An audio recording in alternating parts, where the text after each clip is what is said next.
Hello friends, welcome to my channel no less. আমাদের কার ত্বকের রং কেমন হবে তা নির্ভর করে মেলানিনের উপর। যার ত্বকে মেলানিনের পরিমাণ যত কম, তার ত্বকের রং তত হালকা বা ফর্সার দিকে। ফর্সা হওয়ার ক্রিম বা ত্বক উজ্জ্বল করার ক্রিম বলে বাজারে যেগুলি বিক্রি হয়, সেগুলি এই মেলানিনকেই নষ্ট করে। বিশেষজ্ঞ মহলের দাবি, এই ফেয়ারনেস ক্রিম থেকেই হতে পারে ত্বকের ক্যান্সার।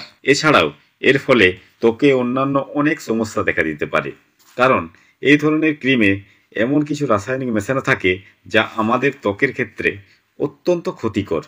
একাধিক পরীক্ষায় প্রমাণ মিলেছে এই ধরনের ক্রিমে স্টেরয়েড, হাইড্রোকিউনিয়ন, ট্রিটিনিয়ান এর মতো ক্ষতিকারক রাসায়নিক মেশানো থাকে।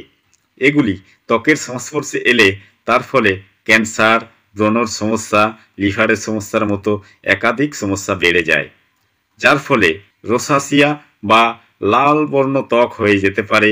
অনেক সময় স্থায়ীভাবে ত্বক খুব পাতলা হয়ে যায়, তখন ত্বকের নিচের রক্ত নালীগুলোও স্পষ্টভাবে দেখা যায়।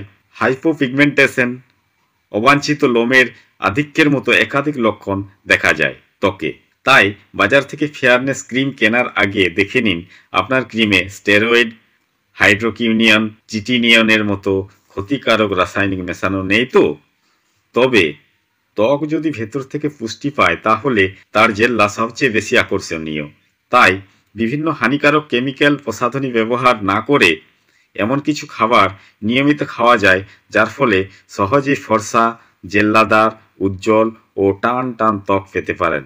আর সেই খাবারগুলি হলো পর্যাপ্ত পরিমাণে জল, কাঁচা হলুদ, টক দই, করলা, ডার্ক চকোলেট, সয়াবিন, লেবুর রস, লাল অথবা হলুদ ফল বা সবজি, ডাবের জল ইত্যাদি, যা ত্বকের রং ফর্সা করে তোলে।